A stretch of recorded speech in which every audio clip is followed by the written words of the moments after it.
go. Well, buenos dias. Good morning.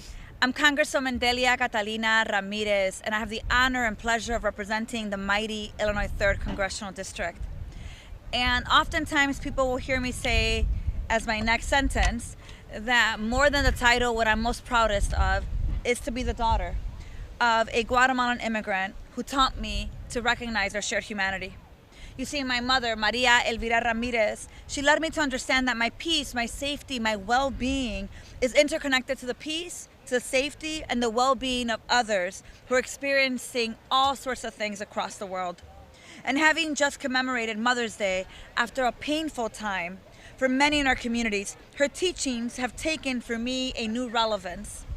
In these times, our Madres Poderosas remind us that true safety and true solidarity can only be felt and embraced when we actually abide by the presence of peace, of justice, of dignity. True safety is not brought into our lives at the end of a barrel of a gun, or by a bomb, or via the chokehold of suppression or oppression. Yet across the globe, our communities are confronting interconnectedness in acts of violence, cuts to services Americans rely on, mass detention and deportations, attacks on human rights defenders, the displacement of Puerto Ricans, the violent extraction of resources in the Congo, the genocide of Palestinian people, and the unlawful wars waged against Iran, Cuba, Venezuela, Lebanon, and so much more. Across the globe, warmongers, authoritarians, despots, and oligarchs, what do they want? They want our resources. They want our land. They want our freedoms. They want our lives so that they can advance their imperialistic, authoritarian agendas across the world. And even more importantly, to enrich themselves while they're doing it. We live in a world addicted to war, competition, death, and destruction, with world leaders who wage war because they believe in that strong man idea of peace through strength. Not long ago, this Congress handed the administration one of the largest military budgets in our country's history. And at every chance they get, somehow they keep asking for more. As a matter of fact, just yesterday, Hegseth and Mullen visited the halls of Congress asking for more taxpayer dollars. More money for war, more money to violate our shared humanity, more money to attack our dignity, more money to change the rule of law and challenge it, to deploy the military to our communities, to disappear our neighbors, and to renegotiate our fundamental rights and freedoms. And I say, enough is enough. You and I are clear that there is another way. We can use our resources to prioritize the people, the global majority, to ensure that all people all over the world live free, self-determined lives. We ensure that all people all over the world earn living wages, live in a safe, dignified housing, receive free universal health care, and access to schools that children deserve. That we ensure that all people all over the world experience a world that is rooted in peace, strengthened through democracy and justice, and built on diplomacy and undeniable universal human rights. And to get to that world, well, folks, we must choose love over hate, relationship over conquest, cooperation over competition, and diplomacy over domination. It is why today, with community and national leaders, I am proud to stand to introduce the renewed Mandate for Human Rights Resolution. The resolution is a comprehensive roadmap outlining the policies that Congress must recommit to, including affordable housing, universal health care, climate resilience, humane immigration, thriving wages, labor rights, the abolition of detention, the dismantling of the Department of Homeland Security, and the redirecting of the Department of Defense funding, and more. This resolution is a rejection of policies of racism, colonialism, capitalism, imperialism, white supremacy, and patriarchy that you and I know has robbed us from dignity, from safety and security. My resolution, while it is 32 pages, I believe it's pretty simple. It asks, what type of member, what kind of country, what kind of world do we want to be? One obsessed with war or one committed to peace? one perpetrating domination and cruelty, or one committed to dignity and compassion, one that's steeped in selfishness, or one that is committed to community. And I am clear of the type of world that I want to build and be part of, because I reject a world where on Mother's Day, Palestinian children cry the names of their dead mothers. Mothers mourn the children they have lost to war. Sons are tortured in prisons in El Salvador. Children in Cuba are going to bed starving. Children are held in U.S. for-profit detention centers. Girls in Sudan are the targets of sexual violence. Or a mother in Durango, Mexico, cries in the lap of her dying 18-year-old son after being separated by a cruel immigration system in the United States. I refuse to accept that we must endure these atrocities. The suffering is too great. The pain is too much to bear. We will crush ourselves under the weight of our own contempt if we don't do something. So instead, this resolution moves us forward with loving wisdom that we are precious and beloved, that we are bound together, that we belong to one another, that every single child is our child, and that we honor the memory of all those who came before us, all those we lost, all those we mourn, and that we honor our universal human rights and dignity, and that we establish a Human Rights Commission. Because together, we're going to build a world together for all of us, where every single child can thrive. But to do so, I need partners. I need national partners, human rights organizations who are going to continue to do the work that they have been doing in their mission for decades. One of those is Diana Duarte, MADRE's Senior Director of Policy and Advocacy. Help me welcome her.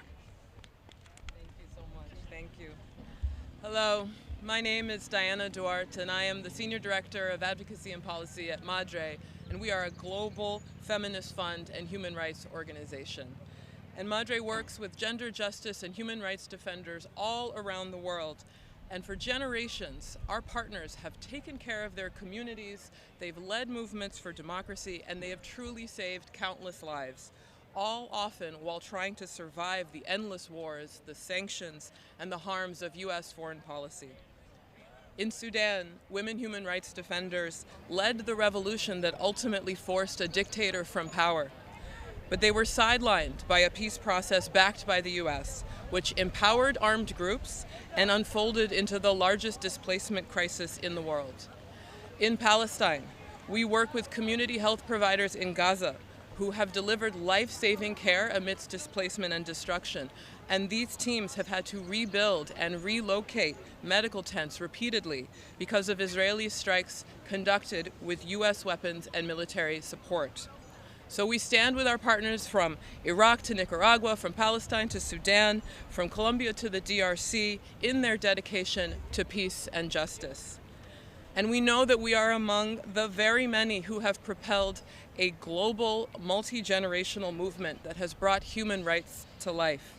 Through our shared advocacy over decades, together we have turned people's desires, our basic human desires for lives of safety and well-being, into more than just aspirations. We've transformed those into the human rights obligations that our governments must uphold.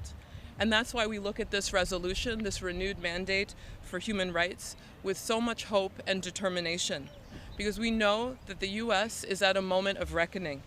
We are facing the immediate and generational consequences of policies that violate people's human rights, from war-making around the world to repression here at home. And so we applaud congressional champions like Congresswoman Delia Ramirez, who are committed to inclusive security. In fact, that's the only kind of security that really exists, and to working with human rights defenders who can guide the way towards a U.S. policy that protects rights and safety and dignity for all. Thank you very much. And next up, I would like to bring up Janine Rashmawi from IMEU Policy Project. Thank you, Congresswoman Ramirez, for your courage introducing the renewed mandate for human rights. The IMEU Policy Project applauds you for this resolution, and we are proud to stand with you as you take this critical action for justice, for the global majority, and the right to self-determination. from Palestine to Puerto Rico to the Congo to the streets of Chicago and to right here in DC. The Palestinian struggle for freedom is inherently intersectional, and this resolution affirms that our liberation is bound with the liberation of all people facing racism and oppression. The Palestinian people continue to be denied the right to self-determination by Israel with the full political, economic, and military backing of the U.S., all while Americans here at home struggle to afford housing, health care, and their rent. This week, Palestinians will mark 78 years of Israel's oppression, violent displacement of over 750,000 Palestinians, and the ongoing theft of Palestinian land, which we call the Nakba in Arabic. We remember the human cost. As we speak, Palestinians continue to endure Israel's genocide for nearly 3 years that has stolen the lives of over 75,000 Palestinians. We mark 500 days since Israel's kidnapping and torture of Dr. Hassam Abu Sofia, a prominent pediatrician from Gaza who refused to abandon his patients. We continue to demand justice for Palestinian-American journalist Shireen Abu Akleh, who was killed by an Israeli sniper 4 years ago this week, and demand justice for the murder of Palestinian-American Saif Allah Musalet, a Palestinian American who was beaten to death by Israeli settlers while on his land in the West Bank. This resolution recognizes that real safety means investing in housing, education, and health care for our communities. It means funding futures for our youth rather than sending U.S. tax dollars to Israel and the U.S. military to destroy Palestinian communities and others abroad. This resolution marks an important step to build a world where all people get to live in safety and dignity. We were all born to be free, and today we stand together calling for the total redirection of our resources to be invested in people, not to uphold systems of racism. It's time for a foreign policy rooted in a shared humanity. Thank you. And I would like to introduce Ariana Kurtz, Policy Coordinator with Climate Justice.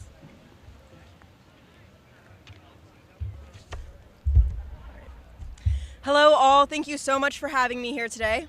My name is Ariana and I'm with Climate Justice Alliance, an alliance of nearly 100 frontline communities across the country and U.S. territories fighting for environmental justice issues. Representative Ramirez's resolution for a renewed mandate for human rights is a critical step for our communities who are facing displacement from climate disasters caused by the worsening climate crisis. This issue is personal to me. I'm originally from Los Angeles, and in January 2024, I distinctly remember seeing image after image of the Palisades fire tearing through communities and places I love. Fires fueled by the greed of fossil fuel corporations. CJ's members across the country are facing these realities every day, from the recent super typhoon in Guam to flooding in Texas. And yet President Trump continues to eviscerate environmental and public health protections while giving handouts to big oil polluters, and we pay the price. Low-income communities, rural communities, and communities of color have been and will continue to be sacrificed and displaced. Now more than ever, we must demand better from our federal government. Access to clean environment, clean water, clean air are basic human rights, and that is why we are so thankful for this mandate, which demands our people have access to livable communities free from environmental injustice. This mandate demands that we determine our future, not big oil, not big tech, not authoritarians, but our people, and when we determine our future, our communities thrive.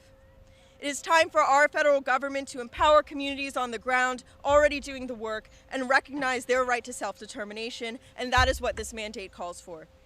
CJ is proud to endorse this legislation and looks forward to the continued fight. And then I would like to introduce Amina Barhoumi, the Executive Director from Muslim Civic Coalition.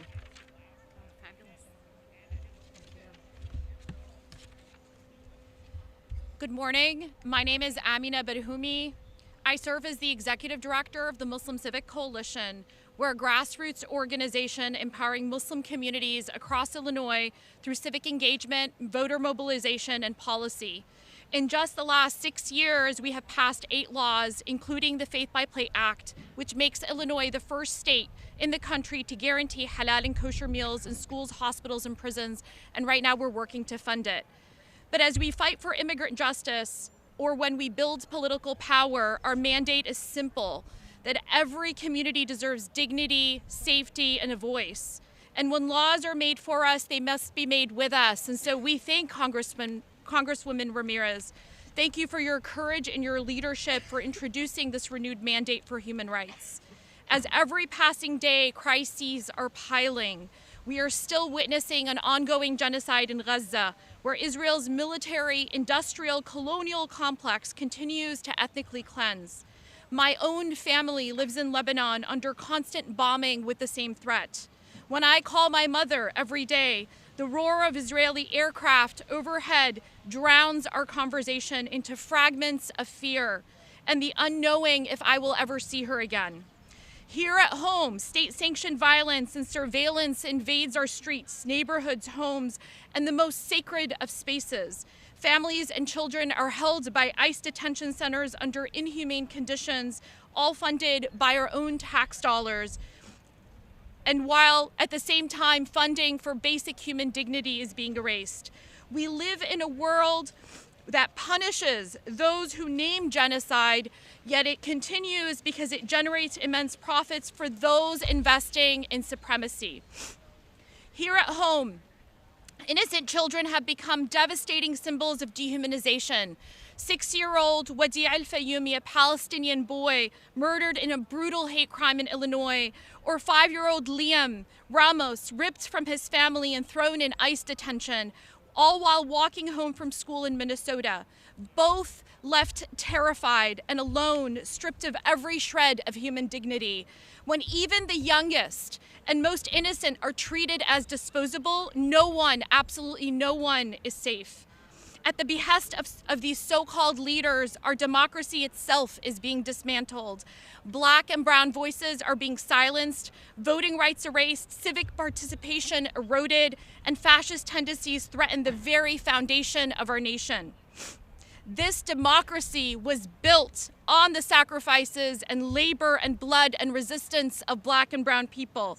It is our moral duty to defend it and expand it for all children and our global majority. Congresswoman Ramirez's resolution brings this moral clarity to light.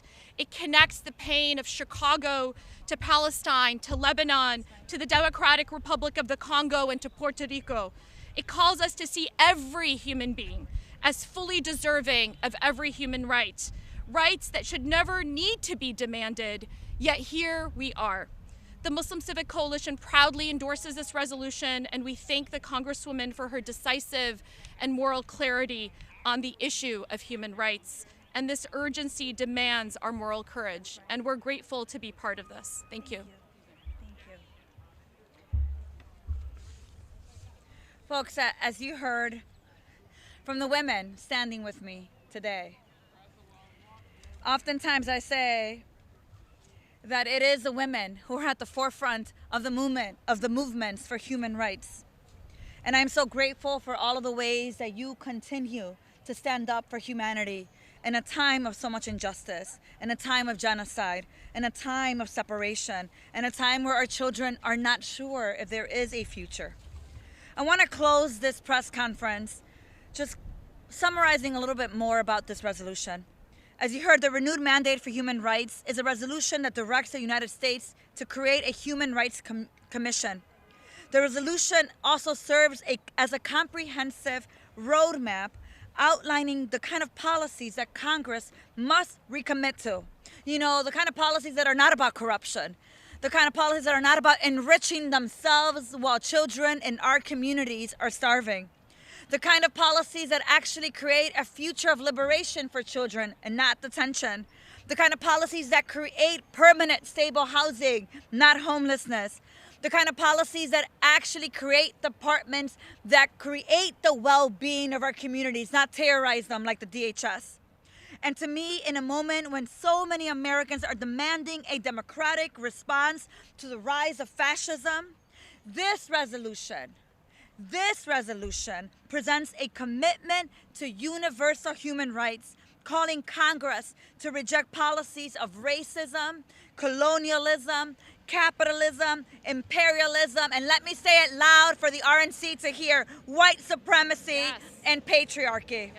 And we are going to work really hard with my colleagues, Congresswoman Velasquez, Tlaib, Presley, and others who are co-sponsoring this legislation to ensure that as this resolution carries forth the legislation necessary to ensure a life where every single child has every damn thing they need to thrive, in fact, is enacted in these halls of Congress. So I want to thank you all for your support, for your leadership, for your courage, and the understanding of the urgency of right now. Let's get to work. A trabajar se ha dicho. Thank you.